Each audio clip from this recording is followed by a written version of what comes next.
autorités qui sont les vrais docteurs et qui soignent et qui amènent, en fin de compte, une délivrance, une liberté, une restauration. Et c'est ça qu'on attendait, parce que du docteur, on attend la science, on attend la connaissance, mais si elle n'est pas.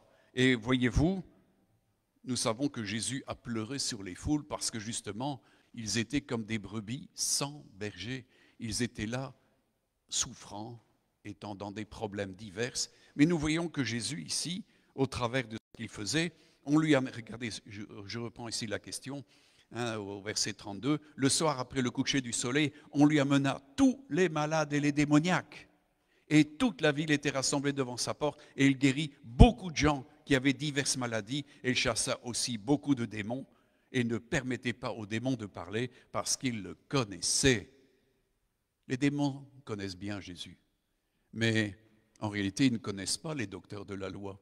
Ils sont inconnus. Mais mes amis, les démons obéissaient à Jésus. Et ils obéissent toujours à ceux qui ont reçu autorité dans le nom de Jésus pour les chasser. C'est ce que Jésus a dit. Celui qui croit en moi, eh bien, il chassera des démons. Il imposera les mains aux malades et les malades seront guéris. En réalité, c'est ni plus ni moins que ce que Jésus a fait. Et c'est en ça que Dieu appelle ses serviteurs à être des vrais docteurs qui amènent la science, la connaissance et la guérison, la délivrance, la restauration. Amen. Voyez-vous, c'est là ce qui faisait, en fin de compte, la colère des hommes qui s'appelaient docteurs de la loi. Pourquoi, mes amis? Tout de suite, en réalité, ils étaient très frustrés parce qu'ils voyaient qu'en fin de compte, Jésus attirait à lui des foules énormes. Et automatiquement, il n'allait plus après les pharisiens, il n'allait plus vers les sacrificateurs, il n'allait plus vers les docteurs de la loi. Parce que c'était stérilisé cet endroit-là. Il n'y avait rien. Mais alors automatiquement, eh bien, ils s'en sont pris à Jésus. Voyez-vous, devant ce qu'il faisait, de ce qu'il disait, eh bien, regardez ce qui se passe. Dans Matthieu 21, à partir du verset 23 à 27, il dit « Jésus se rendit dans le temple et pendant qu'il enseignait, les principaux sacrificateurs et les anciens du peuple vinrent lui dire « Par quelle autorité fais-tu ces choses? Et qui t'a donné cette autorité ?» Jésus leur répondit « Je vous adresserai aussi une question. Et si vous m'y répondez, je vous dirai par quelle autorité je fais ces choses. Le baptême de Jean, d'où venait-il? Du ciel ou des hommes? » Mais ils raisonnèrent ainsi entre eux. Si nous répondons du ciel, il nous dira « Pourquoi donc n'avez-vous pas cru en lui? Et si nous répondons des hommes, nous avons à craindre la foule, car tous tiennent Jean pour un prophète. » Alors ils répondirent à Jésus « Nous ne savons pas. » Et leur dit à son tour « Moi non plus, je ne vous dirai pas par quelle autorité je fais ces choses. » Voyez-vous, Jésus, normalement, ces hommes qui étaient des hommes de Dieu devaient connaître qui était Jésus. Et d'ailleurs, Jésus, à un moment donné, leur a dit « Vous cherchez dans les Écritures pour avoir la vie. » Mais les Écritures témoignent de moi. Mais ils ne voulaient pas venir à Jésus. Ils ne voulaient pas comprendre la bonne autorité qu'il représentait. Et les doctrines qu'il venait à annoncer n'étaient pas des doctrines qui venaient de lui. Et c'est pour ça que Jésus, en fin de compte, répond dans une autre partition à la question de ces sacrificateurs. Alors on va voir comment il répond. C'est dans Jean, chapitre 7, versets 14 à 19. Il nous est dit, vers le milieu de la fête, Jésus monta au temple et il enseignait. Les Juifs s'étonnaient, disant, « Comment connaît-il les Écritures, lui qui n'a pas étudié ?» Jésus leur répondit, « Ma doctrine n'est pas de moi, mais de celui qui m'a envoyé. Si quelqu'un veut faire sa volonté, il connaîtra si ma doctrine est de Dieu ou si je parle de mon chef. Celui qui parle de son chef cherche sa propre gloire. Mais celui qui cherche la gloire de celui qui l'a envoyé, celui-là est vrai, et il n'y a pas d'injustice en lui. Moïse ne vous a-t-il pas donné la loi? Et nul de vous n'observe la loi. Pourquoi cherchez-vous donc à me faire mourir? » Voyez-vous, les sacrificateurs étaient là encore, et ils l'ont interpellé parce que, voyez-vous, il enseignait dans le temple. Et il disait, mais qui est cet homme, en fin de compte? On ne l'a jamais vu dans les études, à la synagogue. Mais je crois que Jésus a grandi dans une connaissance de la parole de Dieu. Et lui-même, comme il a dit, était enseigné de son Père. C'est pour ça que nous voyons que sa doctrine venait non pas de lui. C'est ce qu'il dit ici, il fait la différence. Si quelqu'un cherche sa propre gloire, il parle de lui-même, il cherche sa propre gloire et son propre fond. Mais il dit, regardez, je reprends la chose, il dit, ma doctrine n'est pas de moi, mais de celui qui m'a envoyé. Voyez-vous, quand Jésus était envoyé par le Père lui a confié énormément d'enseignements. C'est ce qu'il a dit. Moi, je dis ce que le Père m'a dit. Et il le dit comme le Père le lui a dit. Il ne fait pas de transformation, de modification, de variation. Il dit les choses comme son Père les lui a dites. Amen.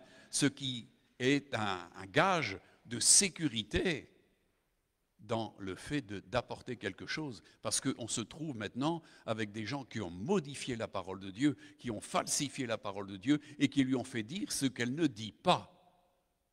Donc, comprenez l'importance que Jésus prêtait au fait de ce qu'il rapportait. Il dit, ma doctrine n'est pas de moi, mais de celui qui m'a envoyé. Voyez-vous, les docteurs de la loi auraient dû pouvoir parler de la même manière. Mes amis, Dieu, depuis les temps anciens, enseigne son peuple. Mais qu'ont-ils fait, de l'enseignement du Père? C'était possible. Et certains ont été des bons docteurs. Il y a eu des prophètes qui ont vraiment parlé de la part de Dieu d'une manière extraordinaire, mais nous savons combien ils ont été persécutés, combien ils ont été tués. Pourquoi? Parce que la jalousie était dans le cœur de certains religieux, parce que le problème vient du religieux. Nous voyons que ce sont les religieux qui se sont levés contre Jésus, parce qu'ils étaient jaloux, mes amis, parce qu'ils pensaient avoir une autorité personnelle. Comme le dit la parole de Dieu, ils en ont l'apparence, mais ils en renient ce qui en fait la force. Voyez-vous, l'apparence de la piété ne suffit pas. Il faut véritablement cette piété qui te met véritablement en rapport avec le Père. Et là, tu es enseigné de Dieu et ensuite tu peux parler aux autres de ce que tu as entendu. Mais si tu ne l'as pas entendu, tu inventes des choses alors. C'est pour ça que tous les faux prophètes ont agi comme ça, les faux docteurs ont agi comme ça. Ils parlaient de leur propre chef, c'est ce qu'il dit ici. Ma doctrine n'est pas de moi, mais de celui qui m'a envoyé. Si quelqu'un veut faire sa volonté, et c'est ce qu'il dit comme conclusion, il connaîtra si ma doctrine est de Dieu. Il n'y a rien à faire, mes amis. Si votre vie est axée sur la volonté de Dieu, si vous recherchez constamment, comme une boussole recherche toujours le nord, la volonté de Dieu, automatiquement, vous connaîtrez la volonté du Père. Et vous acquiescerez toujours dans le fait, comme il le dit ici, si quelqu'un veut faire sa volonté, eh bien il connaîtra si ma doctrine est de Dieu. Ça, c'est la zone test. Mes amis, la véritable compréhension de la doctrine de Dieu et la véracité de la doctrine de Dieu vient du fait que nous voulons faire la volonté de Dieu. Et là, à partir du moment où nous voulons faire la volonté de Dieu, nous avons l'Esprit de Dieu et nous sommes enseignés de Dieu. Amen. C'est ce que Dieu voulait. Ils seront tous enseignés de Dieu. Pourquoi? Parce que l'Esprit Saint est là pour nous enseigner la volonté du Père et l'enseignement des doctrines de Dieu. Amen. Est-ce que vous comprenez? C'est important de comprendre cela parce que Jésus ne se réfère pas à ce que lui pense. Et il dit, cette doctrine n'est pas de moi. Ma doctrine n'est pas de moi. Combien de gens disent aux autres, écoutez, moi j'ai un conseil à vous donner. Mais est-ce que le conseil vient de Dieu? Non, il vient de l'homme. Mes amis, tous les conseils humains, mes amis, ne valent jamais ce que Dieu a à nous dire. C'est pour ça qu'il faut toujours chercher la confirmation auprès de Dieu quand des gens vous parlent, soi-disant de Dieu. Mes amis, tous ces docteurs-là étaient des gens qui étaient pervertis et qui, en fin de compte, ne parlaient pas comme Dieu aurait voulu qu'ils parlent. Mais Jésus rectifie et c'est pour ça qu'il dit, si vous voulez savoir si ma doctrine est de Dieu, eh bien, celui qui cherche la volonté de mon Père saura que ma doctrine vient de Dieu. Mon enseignement vient du Père. Amen. C'est une clé de compréhension, mes amis. Alors, si ma doctrine est de Dieu, ou si je parle de mon chef, celui qui parle de son chef cherche sa propre gloire. Et ça, mes amis, on en a une pléthore devant nous. Des hommes et des femmes qui ont cherché leur propre gloire et ils ont parlé de leur propre chef. Jésus n'a jamais parlé de son propre chef. Sa doctrine n'était pas de lui. Est-ce que vous comprenez l'importance de ce qui est dit ici?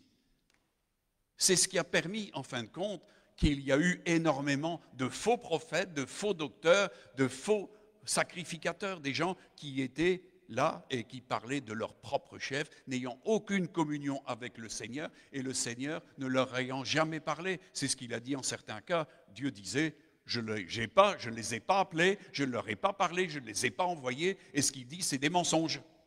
Mes amis, dans ce temps-ci, il est important de savoir si ce que nous entendons vient de la doctrine de Dieu. Et celui qui veut faire la volonté de Dieu, qui recherche inlassablement la volonté de Dieu, parce qu'il a faim de la volonté de Dieu, comme Jésus, eh bien, automatiquement, Jésus, comme d'ailleurs ce qu'il disait, moi, selon ce que j'entends, je juge. Et mon jugement est juste parce que celui qui m'a envoyé est avec moi. Et mon jugement est juste. Je ne cherche pas ma volonté, mais la volonté de celui qui m'a envoyé. De ce fait-là, mon jugement est juste. Mes amis, c'est très important dans ce temps-ci d'avoir une capacité de jugement et de discernement pour comprendre ce qu'il se fait. Parce que, mes amis, des égarements, il y en a tout plein. Mes amis, plein de choses se font sur les réseaux sociaux, sur le net et tout ce qui s'ensuit. Plein de gens s'établissent prophètes des nations. Et mes amis, ça pèse pas lourd. Ça pèse pas lourd. Ce sont des gens qui parlent de leur propre chef et ils cherchent leur propre gloire et non la gloire de celui qui normalement aurait dû les envoyer parce qu'ils n'ont pas été envoyés. Est-ce que vous comprenez l'importance de ces temps-ci et ce qui se fait? Amen. Mes amis, si quelqu'un cherche la gloire du Père, la gloire de Dieu, Jésus ne faisait que cela. C'est ce que Jésus a reproché aux gens. Vous cherchez la gloire qui vient des hommes. Moi, je ne cherche pas la gloire qui vient des hommes. Je cherche la gloire qui vient de Dieu et de Dieu seul. Amen. Mes amis, il y a ceux qui cherchent ça et automatiquement, mes amis, eh bien, ils vont marcher dans la révélation de la volonté du Père. Et, mes amis, quand ils ne parleront pas de leur propre chef. Moi, j'ai bien aimé tout à l'heure ce que Agathe et ce que Christian ont dit, parce que l'onction du Saint-Esprit était sur eux. Mes amis, ça vient de Dieu. Et c'est ça qu'il faut apprendre à discerner, c'est quand Dieu parle au travers un frère d'une sœur. Et on peut dire, oui, le Saint-Esprit m'atteste que ça vient de Dieu. Amen. Il nous faut du discernement. Il faut grandir dans le discernement, surtout dans cette époque-ci, mes amis, où nous voyons énormément d'erreurs. Il y a une accumulation monstrueuse de fausses doctrines. C'est pas un peu, c'est beaucoup. Alors comprenez que ça ne faisait pas du tout le plaisir de Dieu, pour la bonne et simple raison que le fait que les docteurs qui devaient connaître, en fin de compte, la doctrine du Seigneur, étaient appelés à enseigner le peuple. Mais comme ils n'enseignaient pas bien, eh bien, énormément de gens se sont perdus. C'est ce qui a fait beaucoup d'échecs en Israël, mais c'est ce qui continue de faire beaucoup d'échecs dans les églises. Mes amis, Dieu ne peut apprécier que ce qui vient de lui. Amen. Et personne n'imposera sa volonté au Père. Dieu accomplit tout selon sa volonté. Et sa volonté, il l'a bien décrit au travers de ses enseignements, de ses doctrines. Amen. Jésus ne s'est jamais démarqué de cela. Aussi, Dieu l'accompagnait. Aussi, comme le disait Jésus, quand il était devant le tombeau de Lazare, il dit, « Père, pour moi, je sais que tu m'exauces toujours. » Et pourquoi? Parce que simplement, il ne faisait que ce que son Père lui demandait. Automatiquement, l'exaucement était là. Mes amis, vous voulez de l'exaucement? Écoutez bien ce que Dieu a à vous dire et faites-le et vous verrez qu'en réalité, Dieu va vous bénir. Quiconque fait sa volonté montre qu'il l'aime. Amen. Et il est aimé de Dieu. Amen. Mais mes amis, vous comprenez bien que, en fin de compte, tous ces docteurs qui étaient censés représenter l'autorité de Dieu auprès du peuple, en fin de compte, étaient rejetés par Dieu. Ils ne pouvaient en rien les apprécier. Comprenez, c'est important ce que je suis en train de vous dire parce que, mes amis, les jugements de Dieu par rapport à tout ça, c'est clair. Alors, on va aller un peu plus loin. Je donne un petit titre que j'avais mis. Dieu désirait des docteurs pour son peuple. Comment les considérera-t-il? C'est dans Jérémie 6, versets 13 à 17. Il dit, « Car depuis le plus petit jusqu'au plus grand, Tous sont avides de gain, depuis le prophète jusqu'au sacrificateur. Tous usent de tromperie. Ils pensent à la légère la plaie de la fille de mon peuple. Paix, paix, disent-ils, et il n'y a point de paix, et ils seront confus, car ils commettent des abominations, ils ne rougissent pas, ils ne connaissent pas la honte, c'est pourquoi ils tomberont avec ceux qui tombent. Ils seront renversés quand je les châtierai, dit l'Éternel. Ainsi parle l'Éternel, placez-vous sur les chemins, regardez, et demandez quels sont les anciens sentiers, quelle est la bonne voie, marchez-y, et vous trouverez le repos de vos âmes. Mais ils répondent, nous n'y marcherons pas. J'ai mis près de vous des sentinelles, soyez attentifs au son de la trompette. Mais ils répondent, nous n'y serons pas attentifs. Mes amis, c'est ce qui s'est passé continuellement. Et croyez-vous que ça se passe autrement maintenant? Beaucoup de gens ne sont pas reçus par les véritables révivalistes, les véritables prophètes, les véritables docteurs, les véritables apôtres de Christ. Leur témoignage n'est pas reçu. Non, non, il faut donner des messages édulcorés, hein. Des messages qui vous donnent l'impression que tout va bien aller. Mais mes amis, nous sommes dans la lutte, nous sommes dans le combat et on le sera jusqu'au bout. Amen. Et donc, en combat et en guerre, il faut faire très attention parce que ce que veut l'ennemi, c'est notre perte. Amen. Mais Dieu veut notre salut, veut notre bien, veut notre bonheur, veut notre équilibre, veut notre guérison. Mais il faut l'écouter. Amen. Alors comprenez combien Dieu était fâché, hein, sur ces prophètes et ces docteurs. Alors on voit que Jésus dresse un véritable réquisitoire d'accusation. Vous savez, dans les tribunaux, il y a toujours un réquisitoire qui est fait, c'est-à-dire un dossier d'accusation contre certaines personnes. Et je vais vous donner un petit peu, je ne vais pas tout vous lire, mais il nous est dit que pendant que Jésus parlait, et ça c'est dans Luc 11, verset 37 et jusque 12, 1, pendant que Jésus parlait, un pharisien lui pria de dîner chez lui. Il entra et se mit à table, et le pharisien vit avec étonnement qu'il ne s'était pas lavé avant le repas. Mais le Seigneur lui dit, vous, pharisiens, vous nettoyez le dehors de la coupe et du plat, et à l'intérieur vous êtes plein de rapines et de méchanceté. Insensé, celui qui a fait le dehors n'a-t-il pas fait aussi le dedans? Mes amis, c'est vrai. On peut se parer d'extérieur, et beaucoup de gens ont eu des extérieurs, n'est-ce pas? Mais après, quand on gratte le vernis, quand on voit après les scandales, quand on voit après ce qui se passe dans certaines vies, dans certaines familles, on est étonné de voir qu'en réalité, eh bien, il y a eu toute une façade qui était là. Mes amis, un jour, tout ça est mis en lumière. Et là, c'est l'écrasement pour ceux qui n'ont pas été corrects avec ça. Amen. Alors, on va un peu plus loin. C'est ce qu'il dit, donnez plutôt à nos mains ce qui est dedans, et voilà, toutes choses seront pures pour vous.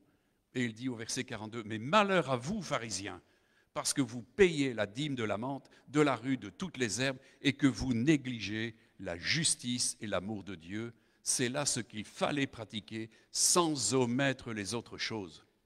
Voyez-vous, malheur, c'est-à-dire malédiction. Il prononce une malédiction sur ces pharisiens qui ont l'impression de se mettre en règle avec quelques petites bricoles. Mais pour Dieu, ce qui était le plus important, c'était la dimension de la justice et de l'amour de Dieu.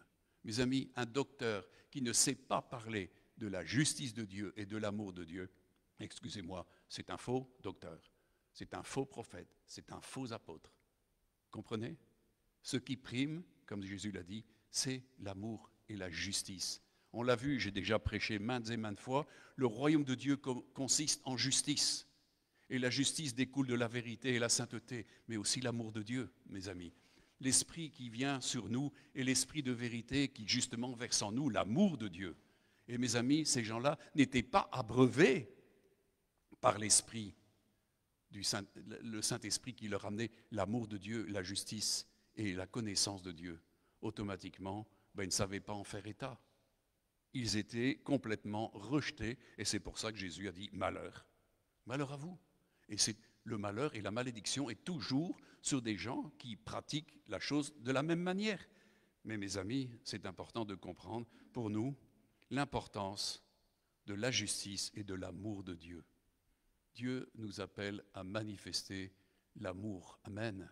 La justice. C'est ce que disait Paul à ses disciples quand il est formé, vous, hommes de Dieu, recherchez premièrement la justice, car le royaume de Dieu consiste justement dans la justice, dans l'amour, dans la joie, dans la paix.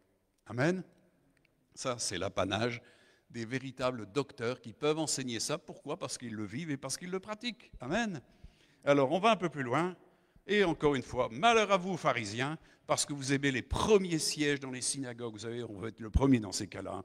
Et les salutations dans les places publiques. Malheur à vous, parce que vous êtes comme des sépulcres qui ne paraissent pas et sur lesquels on marche sans le savoir. Ouf. Et il nous est dit au verset 45, parce qu'il y en a un qui a réagi, un des docteurs de la loi prit la parole et lui dit, « Maître, en parlant de la sorte, c'est aussi nous que tu outrages. » Voyez-vous, il se sentait outragé. Au lieu de se dire, d'être repris, il voyait un outrage. Comme si Dieu outrage les gens. Comme si Jésus outrage. Mes amis, Jésus dit la vérité.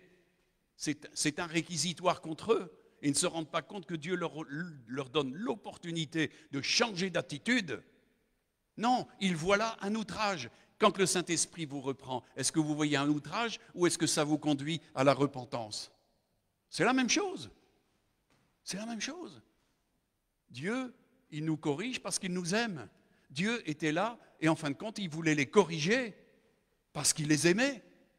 Mais il voyait un outrage. Aussi, Jésus va un peu plus loin. Un des docteurs de la loi donc prit la parole, lui dit, « Maître, en parlant de la sorte, c'est nous aussi que tu outrages. » Jésus leur répondit, « Malheur à vous aussi, docteurs de la loi, parce que vous chargez les hommes de fardeaux difficiles à porter. » Mes amis, Dieu est venu pour nous donner la liberté. Et ces gens-là les mettaient sous contrainte, sous servitude, sous esclavage. Parce que vous chargez les hommes de fardeaux difficiles à porter et que vous ne touchez pas vous-même ces fardeaux de l'un de vos doigts. Ils n'auraient pas voulu, mais ils étaient prêts à charger les gens. Ils avaient l'art d'embobiner les gens et de les charger par toutes sortes de dires, par toutes sortes d'accusations, par toutes sortes de façons de procéder pour asservir les âmes, parce qu'ils voulaient dominer sur eux. Mes amis, Jésus n'est pas venu pour dominer, il est venu pour libérer. Dieu n'est pas un dominateur, parce que sa domination, son règne est un règne de bonté, un règne libérateur. Mais voyez-vous, ces sacrificateurs, ces docteurs de la loi faisaient tout le contraire. Ils chargeaient les gens. Alors comment voulez-vous, si on doit apporter la guérison à un peuple, qu'on le charge? Mes amis, moi je me souviens, j'ai eu un pasteur qui était assez légaliste et en sortant d'une prédication, il y a un de mes frères qui était là, il s'appelait Jacques. Oh, il dit, « T'as vu le coup de bambou qu'il nous a mis? » Je lui dis, « Jacques, ça te concerne? » Moi, ça ne me concerne pas. Vous voyez, il y a des gens qui acceptent de se faire taper dessus, mentalement, oralement, par des paroles, au lieu de réagir en disant, « Mais ça ne me concerne pas. Ce qu'il m'a dit n'a rien, ne représente aucune vérité dans ma vie. » Ça, mes amis, si vous vivez dans la vérité, dans la grâce, c'est une chose que vous pouvez faire. Mais celui qui est encore esclave du péché va se retrouver automatiquement dans ce genre de matraquage. On est toujours esclave ou de la loi et du péché, ou esclave de la justice. Et là, c'est la liberté. Amen. Alors comprenez que Jésus, automatiquement, cet homme s'est senti outragé, et c'est à tort. Alors, c'est ce qu'il dit, il confirme, 47, « Malheur à vous, malheur à vous. » Voyez-vous, ils sont maudits. Est-ce que vous comprenez que quand ça sort de la bouche du Seigneur, c'est quelque chose de grave, parce que quand Jésus a maudit le figuier, il est mort tout de suite. Alors, il dit, « Malheur à vous, parce que vous bâtissez les tombeaux des prophètes que vos pères ont tués, vous rendez donc témoignage aux œuvres de vos pères, et vous les approuvez, car eux, ils ont tué les prophètes, et vous bâtissez leurs tombeaux. C'est pourquoi la sagesse de Dieu a dit, « Je leur enverrai des prophètes et des apôtres, ils tueront les uns, persécuteront les autres, afin qu'il soit demandé compte à cette génération du sang de tous les prophètes qui a été répandu depuis la création du monde, depuis le sang d'Abel jusqu'au sang de Zacharie, tué entre l'autel et le temple. Oui, je vous le dis, il en sera demandé compte à cette génération. » Et il continue au verset 52, « Malheur à vous, docteurs de la loi, parce que vous avez enlevé la clé de la science et vous n'êtes pas entré vous-même et vous avez empêché d'entrer ceux qui le voulaient. Mes amis, Dieu confie les clés de l'Évangile à ses vrais serviteurs, à ses vrais apôtres. Et mes amis, est-ce qu'on est là pour retirer les clés? C'est ce que Jésus dit. Vous avez retiré les clés. Vous n'êtes pas entré vous-même et vous empêchez les autres d'y rentrer. Mes amis, on ne peut imaginer. Moi, je crois que le chagrin de Dieu, la peine de Dieu, la tristesse de Dieu, de voir que, en fin de compte, régulièrement, celle qui devait être son Église a retiré les clés de la connaissance, n'étant pas entrée et empêchant les autres d'entrer. Moi, je peux vous dire, il n'y a rien qui me fait plus frémir, me met plus en colère quand je vois l'avion du pape. L'avion du pape. Parce que dessus, il y a 2 grandes clés. Ces clés, elles servent à quelque chose? À rien du tout, c'est de la frime. C'est de l'apparence. Mes amis, la clé, c'est la clé de la vraie vérité qui permet d'être affranchi, qui permet d'être libre. Vous savez, c'est une porte de salut qu'on ouvre avec la clé de Dieu. Amen. Mais eux avaient retiré cette clé. N'étant pas entrés eux-mêmes, automatiquement, ils sont fous furieux s'il y en a qui veulent entrer. C'est pour ça qu'il y a eu des persécutions pour ceux qui apportaient la parole. Mes amis, quand il y a eu la réforme, il y a eu la contre-réforme, il y a eu l'inquisition. Mes amis, vous étiez tués parce que vous apportiez la parole de Dieu. Vous apportiez la sainte doctrine de Dieu. Il y a plus de 50 millions de personnes qui sont mortes par l'inquisition. Vous savez, tout ça vient de docteurs qui ont retiré la clé, n'étant pas entrés et empêchent les autres d'y rentrer. C'est toujours la même chose. Mes amis, est-ce que nous sommes des hommes et des femmes qui permettons aux gens d'entrer? C'est ça, on est là pour être des facilitateurs. Hein? On a les clés de la conciergerie du royaume. On est les concierges. Et on ouvre les portes. Amen. On ouvre les portes. On montre comment on entre dans le royaume de Dieu.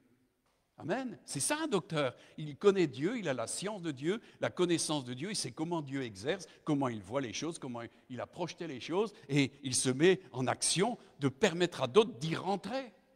Mais ces gens-là empêchaient les gens de rentrer. Et c'est toujours la même chose. Et mes amis, il n'y a pas que dans le catholicisme que ça s'est fait. Ça s'est fait partout dans les évangéliques, dans toutes sortes de mouvements qui se disent chrétiens.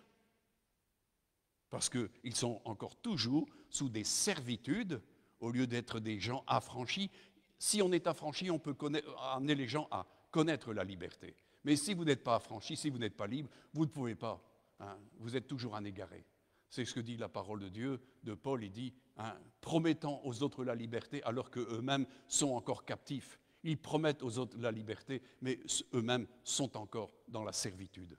Mes amis, à quoi nous sert-il d'avoir des docteurs qui sont encore dans la servitude? Et quelle est leur doctrine à ce moment-là? C'est important de comprendre dans quelle époque nous sommes, mes amis. Amen. Alors, on continue un peu plus loin. Ça va? Vous absorbez? C'est vrai que je ne suis pas forcément très gentil avec certaines personnes, hein, mais Jésus ne nous a pas dit d'être gentil, il nous a dit d'apporter la vérité. Hein. Quand il fut sorti de là, les scribes et les pharisiens commencèrent à le presser violemment et à lui faire parler sur beaucoup de choses, lui tendant des pièges pour surprendre quelques paroles sorties de sa bouche. Ils voulaient le taxer tout de suite, ils voulaient chercher des motifs pour l'accuser et pour le faire mourir, parce que c'était ça leur désir. Et sur ces entrefaits, les gens étant rassemblés par milliers, vous voyez, Jésus venait automatiquement, les gens venaient par milliers, parce qu'ils voulaient entendre ce que ce nouveau docteur, cet envoyé de Dieu parlait, et il allait ouvrir véritablement la possibilité du royaume de Dieu. Amen. Alors, au point de se fouler les uns les autres, et Jésus se mit à dire à ses disciples, avant tout, ça c'est la mesure de garde, hein, avant tout, gardez-vous du levain des pharisiens, qui est l'hypocrisie. La parole de Dieu dit que les hypocrites n'hériteront jamais du royaume de Dieu. Il y a toute une liste de gens qui n'hériteront pas du royaume de Dieu et les hypocrites en font partie. Amen. Alors mes amis, à quoi sert-il de jouer les hypocrites? Il y a beaucoup de gens qui se disent chrétiens, mais dans les faits ne le sont pas. Leur vie montre bien qu'ils ont deux visages. Il y a deux sons de cloche. Il y a une manière qui est d'agir devant les gens, c'est ce que disait Jésus, hein, et par derrière, ils font autre chose. C'est ce que disait Jésus. Hein. Ils disent, mais ne font pas. C'est le propre des faux docteurs. Ils disent des choses, mais ne le font pas. C'est ce que Jésus disait. Quand, vous savez, obéissez, hein, parce que ils sont assis dans le siège de Moïse et ils annoncent la loi. Mais ne faites pas comme ils font parce qu'ils disent et ne font pas. Amen. Ça s'appelle de l'hypocrisie. Si quelqu'un dit une parole, eh bien, il se doit lui-même de marcher comme il dit. C'est ce que Paul disait. Je ne marche pas, hein, je dois faire attention. Et c'est pour ça qu'il est dit que le ministère, l'appel, la vocation ne doit jamais être l'objet de scandales. Plein de gens qui ont été appelés au ministère ont scandalisé. On apprend que des pasteurs, des femmes de pasteurs se divorcent, il y a des trucs, des choses qui se passent dans les églises. Mais mes amis, qu'est-ce que c'est ça? C'est du scandale, ça. Ça fait périr beaucoup de gens. Comment voulez-vous que les brebis se retrouvent dans quelque chose qui est logique, de quelque chose qui est sain, si les couples pastoraux aussi, dans les églises, il y a des gens qui montrent des choses qui sont contraires à la foi, contraires à la vérité de Dieu, contraires aux doctrines de Dieu. On est des faux enseignants, on est juste des hypocrites. Amen. Alors comprenez dans quelle époque nous sommes, c'est grave et c'est pour ça que le jugement de Dieu commence par la maison de Dieu actuellement. C'est ce qui se passe. Mes amis, moi j'ai une bonne nouvelle pour vous, c'est que Dieu voit et connaît ceux qui sont sans cette dimension de fraude et d'hypocrisie. Savez-vous ça? Dieu les détecte. Les yeux de Dieu sont sur les justes. Et regardez, c'est ce qui s'est passé dans Jean, chapitre 1er, versets 45 à 51. Philippe rencontra Nathanaël et lui dit, « Nous avons trouvé celui de qui Moïse a écrit dans la loi et dont les prophètes ont parlé, Jésus de Nazareth, fils de Joseph. » Nathanaël lui dit, « Peut-il venir de Nazareth quelque chose de bon ?» Pose une question. Philippe lui répondit, « Viens et vois. » Jésus, voyant venir à lui Nathanaël, donc il a répondu à l'appel de Philippe, il est allé vers Jésus.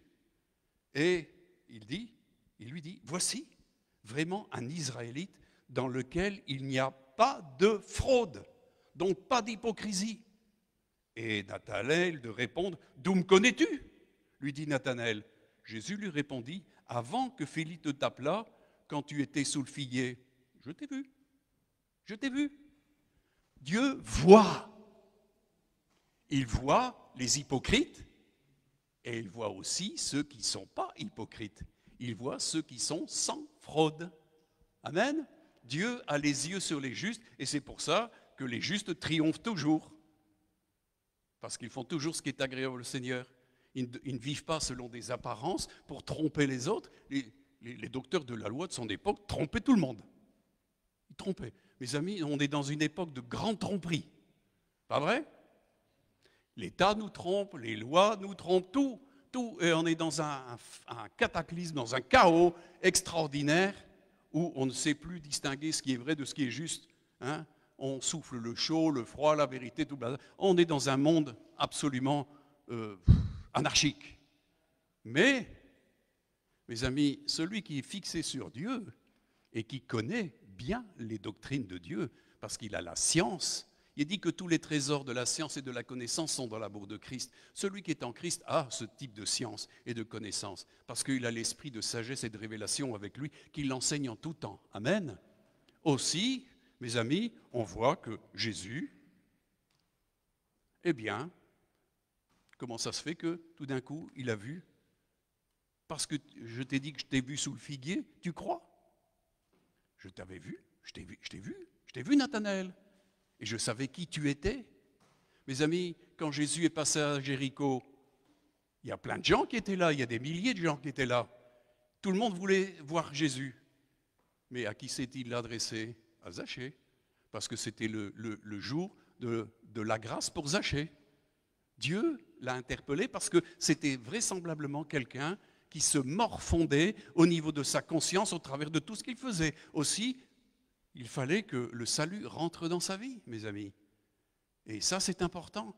Mais tous les autres, mes amis, personne n'a été visité. Personne n'a connu le salut. C'est important parce que Dieu sait qui nous sommes. Amen. On ne le trompe pas. Dieu connaît ceux qui lui appartiennent et ceux qui marchent selon la justice. On voit dans les Actes des Apôtres pourquoi Dieu envoyait l'archange Gabriel vers un homme qui était un centurion, donc quelqu'un qui occupait le pays, qui était une armée ennemie. Corneille était un centenier romain, c'était un ennemi d'Israël. Et pourtant, il nous est dit que l'ange lui a dit, voilà, tu as été agréable à Dieu. Et l'ange est venu vers lui. Pourquoi? Parce que Dieu sait, il voit. Il te connaît. Il sait ce que tu fais tout le long du jour, tout le long de la nuit. Avant que tu ne penses, il sait déjà les pensées qui vont commencer à t'accaparer. Il lit dans nos cœurs, mes amis. Et Dieu, qu'est-ce qu'il fait? Il pèse les cœurs et il sonde les reins.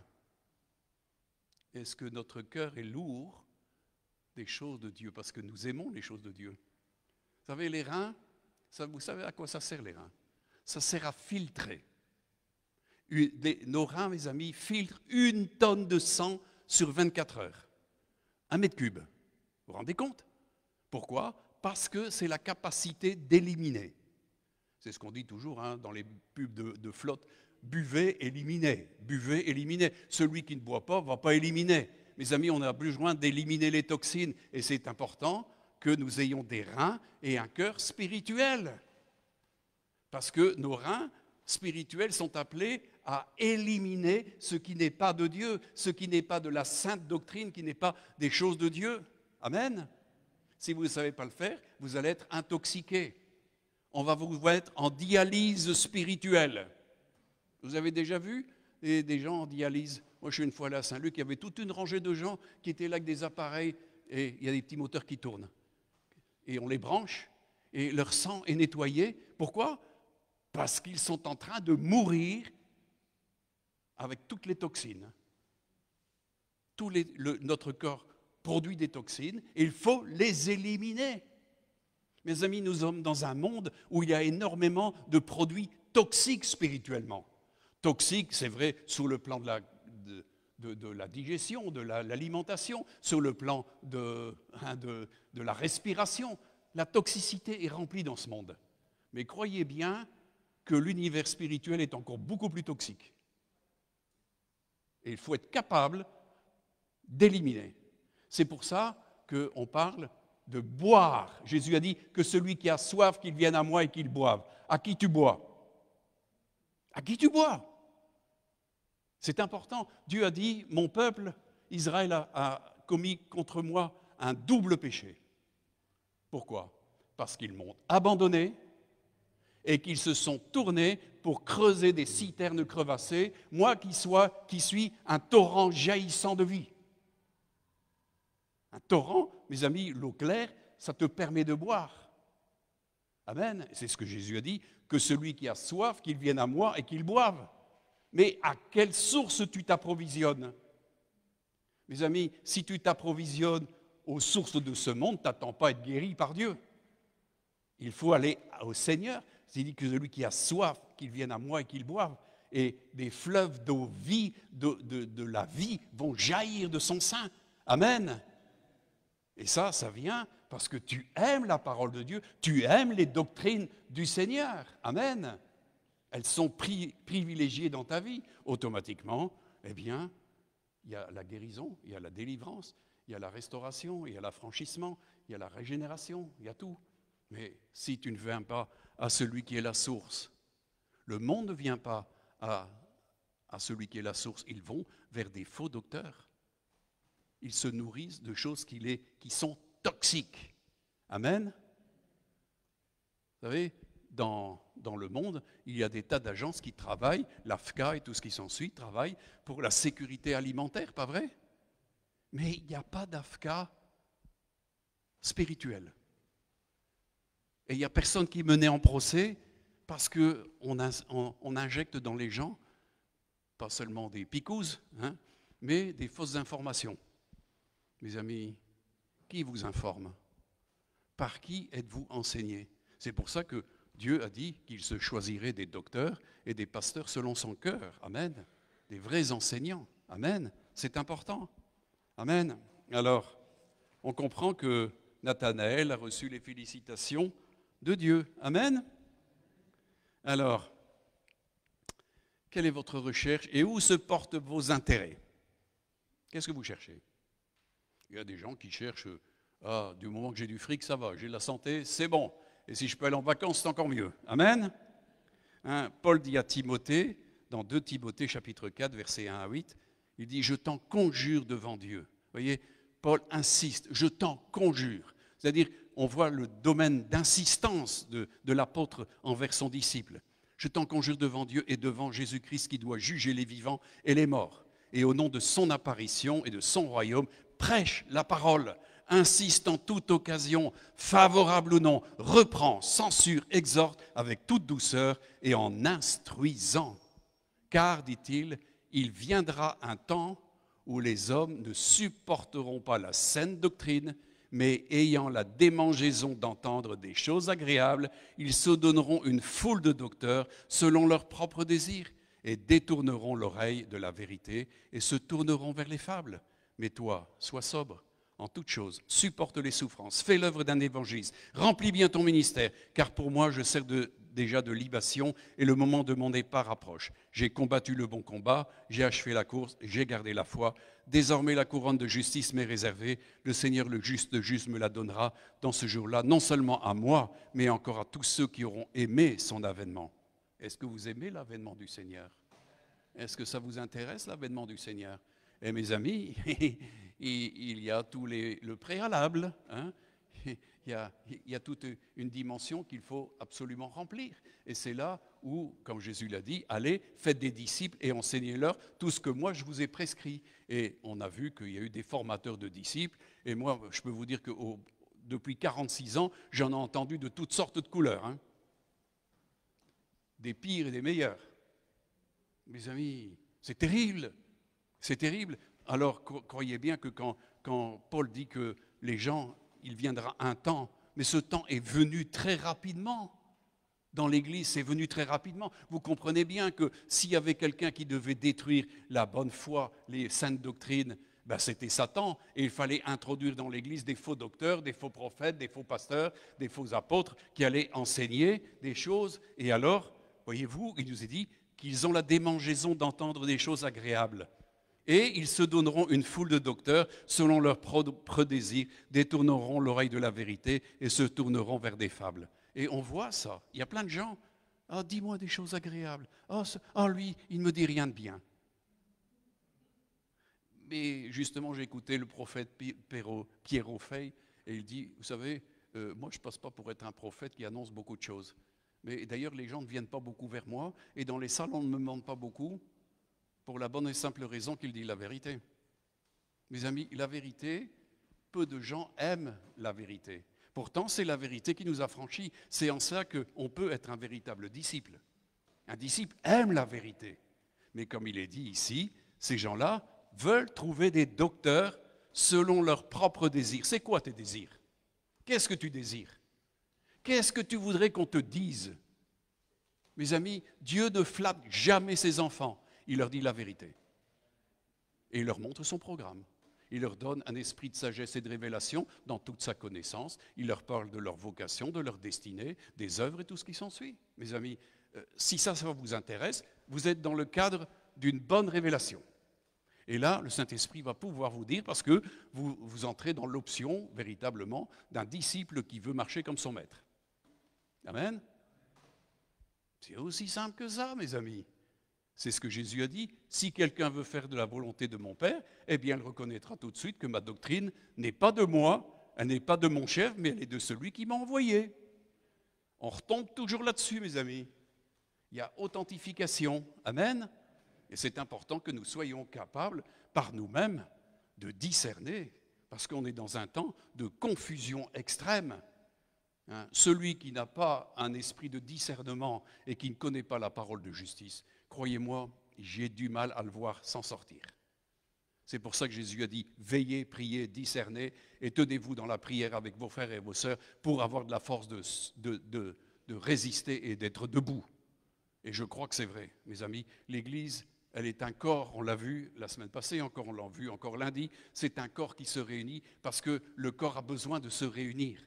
Parce qu'il est fort dans son unité, il est fort dans sa compréhension, il est un corps d'armée, amen. C'est le ministère du corps. Dieu voulait faire un corps, il a donné un corps à son Fils sur la terre, dont lui est le chef, la tête, et tous les membres reçoivent automatiquement instruction. C'est là où l'unité d'esprit, l'unité de foi est communiquée quand le groupe se rassemble et se tient devant la présence de Dieu et reçoit de Dieu les informations, la communication. Mais si vous êtes privé de ça, mes amis, qu'est-ce qui se passe quand dans une guerre, dans les bataillons, ils sont éparpillés, puis tout d'un coup, ils perdent le fil du commandement?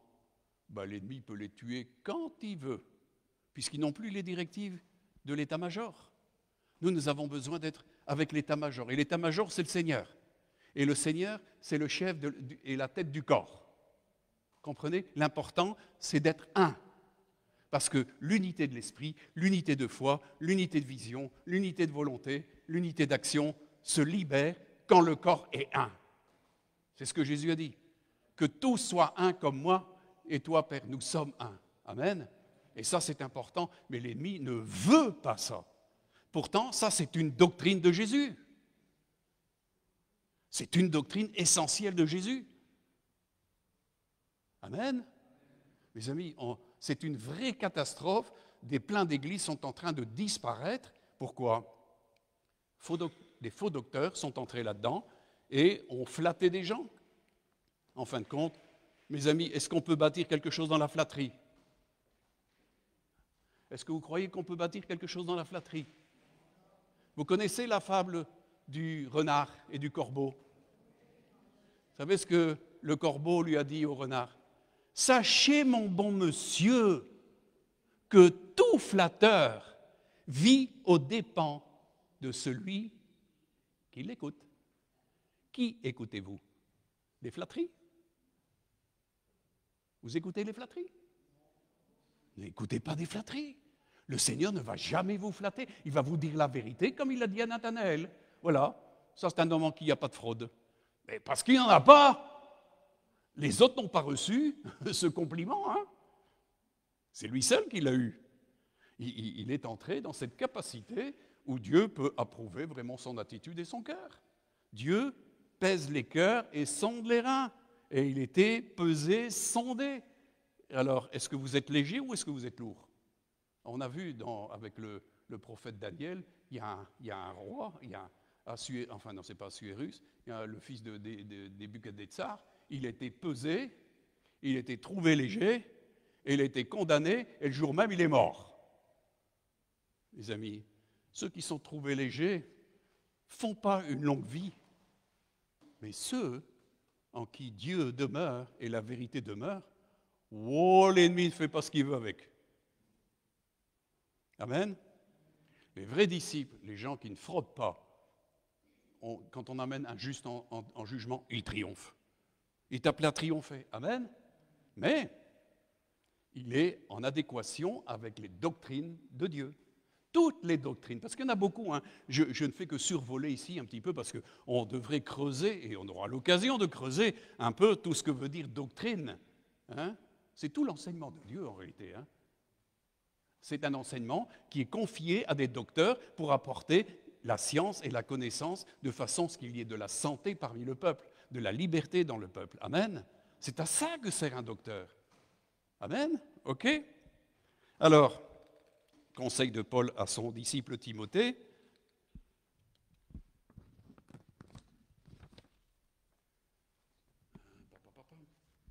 Il dit, donc c'est dans 1 Timothée 3, versets 14 et 4, de 4 à 9. Il dit, je t'écris ces choses avec l'espérance d'aller bientôt vers toi, afin que tu saches, si je tarde, comment il faut se conduire dans la maison de Dieu, qui est l'église du Dieu vivant, la colonne et l'appui de la vérité. Et sans contredit, le mystère de la piété est grand. Celui qui était manifesté en chair, justifié par l'Esprit, vu des anges, prêché aux gentils, cru dans le monde, élevé dans la gloire, il s'agit de Jésus bien sûr, mais l'Esprit dit, et ça on passe au chapitre 4, verset 1, mais maintenant, l'Esprit dit expressément que dans les derniers temps, quelques-uns abandonneront la foi pour s'attacher à des esprits séducteurs et à des doctrines de démons par l'hypocrisie de faux docteurs portant la marque de la flétrissure dans leur propre conscience. Et il cite à ce moment-là des choses que l'on sait être, mais il y a beaucoup plus que ça. Ils prescrivent de ne pas se marier, de s'abstenir d'aliments que Dieu a créés pour qu'ils soient pris avec action de grâce par ceux qui sont fidèles et qui ont connu la vérité. Car tout ce que Dieu a créé est bon et rien ne doit être rejeté pourvu qu'on le prenne avec action de grâce. Parce que tout est sanctifié par la parole de Dieu et par la prière. En exposant ces choses aux frères, tu seras un bon ministre de Jésus-Christ, nourri des paroles de la foi et de la bonne doctrine que tu as exactement suivi. Mes amis, Paul parlait à un homme qui avait suivi la sainte doctrine et les paroles de foi, nourri des paroles de la foi, de l'enseignement de Christ et de la bonne doctrine que tu as exactement suivi. Amen. Mais on sait qu'actuellement, eh bien, il y a des faux docteurs qui enseignent des fausses doctrines. Et ça s'appelle des doctrines de démons. Les amis, il y en a plein. Je ne vais pas vous donner le listing ce matin. C'est un listing énorme de contrefaçons, de déviations, de substitutions, de falsifications, d'inventions, de fraudes, de contes de fées, de trucs qui ne tiennent pas la route un seul instant devant la vérité de Dieu. Mes amis, ce temps-là est là depuis longtemps. Des gens se sont tournés, ils ont abandonné la foi pour se tourner vers des doctrines qui viennent de la part de démons. Amen. Mes amis, ce n'est pas ce que Dieu nous appelle à faire.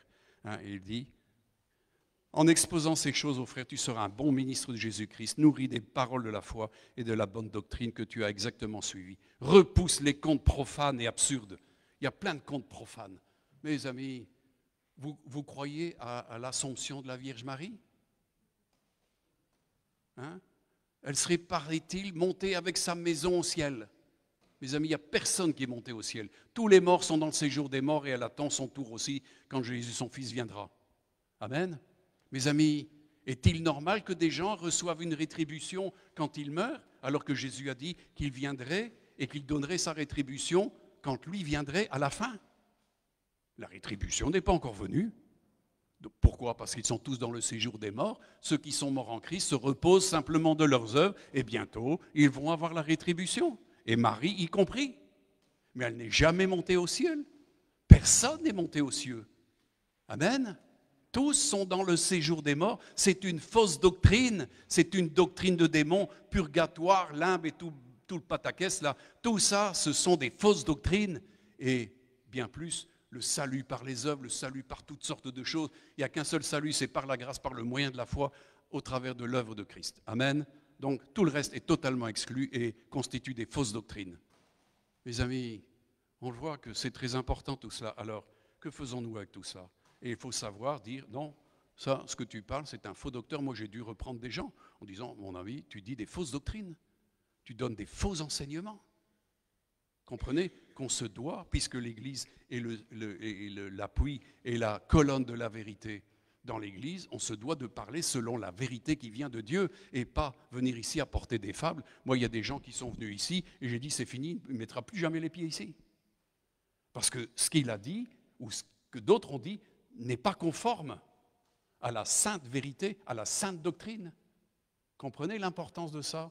Parce que mes amis, si vous écoutez un faux docteur, eh bien vous irez avec lui dans les temps de feu. Tout flatteur vit aux dépens de celui qui l'écoute. Et Satan est le grand flatteur de tous les temps. Il a su flatter Ève en lui disant « Mais non, vous allez devenir intelligent comme Dieu, vous serez égal de Dieu. » Waouh! C'est pas beau ça! Mais en attendant, elle est morte. Et le péché, profitant de cette occasion, a pénétré et la loi du péché est entrée et s'est étendue à tous les hommes. Amen. Alors comprenez l'importance de ne pas se laisser séduire par des pensées actuellement. Alors faites attention parce que beaucoup vont sur des réseaux sociaux et écoutent toutes sortes de prédications, tout le bazar. Attention, vous savez, Jésus a dit, on reconnaît toujours le fruit à l'arbre. Un bon arbre ne peut pas porter de mauvais fruits et un mauvais arbre ne peut pas porter de bons fruits. Amen. C'est clair. Donc, moi, quand je vois parfois tout ce qui se dit et tout ce qui se fait, je suis éberlué. Pas vrai? Pas vous? Vous n'êtes pas scandalisé? Oui, je crois qu'il y a des moyens d'être scandalisé. Hein? Alors, mes amis, je termine ce que Paul dit. Exerce-toi la piété, car l'exercice corporel est utile à peu de choses, tandis que la piété est utile à tout, ayant la promesse de la vie présente et de celle qui est à venir. C'est là une parole certaine, entièrement digne d'être reçue. Alors, mes amis, comprenez que la piété a l'avantage des choses présentes et des choses à venir. Vous jouez sur les deux tableaux. Moi, un jour, ma belle-fille, qui est une athée, m'a dit « Ouais, vous les chrétiens, vous pensez toujours que de l'autre côté, ça sera mieux. » Oh, je lui dis « Tu te trompes beaucoup parce que justement, la parole de Dieu me dit que la piété a l'avantage des choses présentes et des choses futures. Moi, j'ai maintenant et je recevrai plus tard. Et toi, qu'est-ce que tu recevras ? On a maintenant et on a après. Ayant la promesse de la vie présente, donc une vie d'abondance maintenant, et de celle qui est à venir. Waouh! Les deux tableaux. Amen. Pas seulement pour un temps, c'est pour l'éternité. Amen. Alors, de qui êtes-vous l'esclave? C'est ce que dit Paul dans Romains. Il dit, ne savez-vous pas qu'en vous livrant à quelqu'un comme esclave pour lui obéir, vous êtes esclave de celui à qui vous obéissez, soit du péché qui conduit à la mort, soit de l'obéissance qui conduit à la justice. Mais grâce soit rendue à Dieu de ce que, après avoir été esclave du péché, vous avez obéi de cœur à la règle de doctrine dans laquelle vous avez été instruits. Ayant été affranchis du péché, vous êtes devenus esclaves de la justice. Vous avez crucifié le vieil homme, automatiquement. Celui qui obéit à la règle de justice, à la règle de doctrine, de la vérité selon Dieu, eh bien, il condamne sa chair. Amen. Ah, ça fait mal. Mais non, ça te libère. Ça te libère. Sinon, tu es captif de ta chair et de la loi du péché qui est dans ta chair. Amen. On est esclave du péché ou on est esclave de la justice. Amen. Alors, mes amis, comme dit Paul un peu plus loin, il dira « Vous étant dépouillés du vieil homme de ses œuvres, ayant revêtu l'homme nouveau, qui se renouvelle dans la connaissance selon l'image de celui qui l'a créé, il n'y a ici ni grec, ni juif, ni incirconcis, ni circoncis, ni barbare, ni scythe, ni esclave, mais libre, mais Christ est tout et en tous. » Amen. C'est là la dimension des vrais disciples. Amen. Alléluia. Mes amis, méditez et quel docteur vous avez? Et quand vous affichez une doctrine, est-ce qu'elle porte une dimension d'autorité? Nous voyons que l'autorité de Jésus les frappait. Et il nous est dit que les apôtres, leur autorité frappait. Ça se remarquait. Ils avaient la puissance, c'est ce que Jésus a dit. Je vous ai donné autorité sur les démons. Vous imposerez les mains aux malades et les malades seront guéris à mon nom. Ils l'ont fait. Et on le fait. Et je l'ai fait. Et d'autres le font aussi, mes amis. Et Dieu nous appelle à cela. L'Église, l'épouse, fait les œuvres de l'époux. Amen. Alors, il faut sortir de toute tiédeur. Et comme disait très bien Christian tout à l'heure dans sa prière, eh bien, il y a un reste qui va faire tout ça. Il y a un reste qui se prépare et qui le veut. Parce qu'il veut être vraiment les écoliers de la doctrine du Maître. Comme Jésus disait, ma doctrine n'est pas de moi, mais elle est de celui qui m'a envoyé.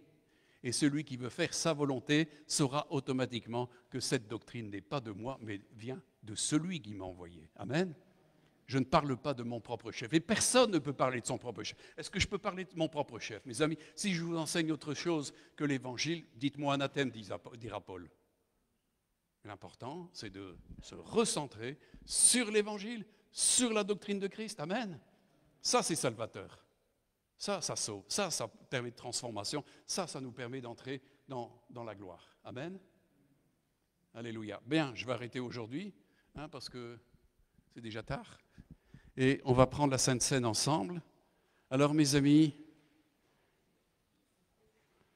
vous prenez votre petite coupe, votre petit morceau de pain, et moi, je vous demande de vraiment faire silence en vous-même et de discerner, comme on l'a dit la semaine passée, de discerner le corps de Christ qui a été livré pour vous, du sang de Christ qui a été versé pour vous. La parole de Dieu nous dit que nous annonçons sa mort, sa résurrection, jusqu'à ce qu'il vienne. C'est un acte prophétique, mes amis, que nous faisons. Nous annonçons sa mort, sa résurrection, jusqu'à ce qu'il vienne. Amen. C'est tellement important. Alors, faisons-le en discernant vraiment le corps de Christ, le sang de Christ, et rendons-lui gloire. Remercions-le de nous avoir retirés d'un esclavage du péché pour nous faire esclaves de la justice. Amen. Nous sommes des esclaves de la justice et c'est un esclavage de liberté. Amen.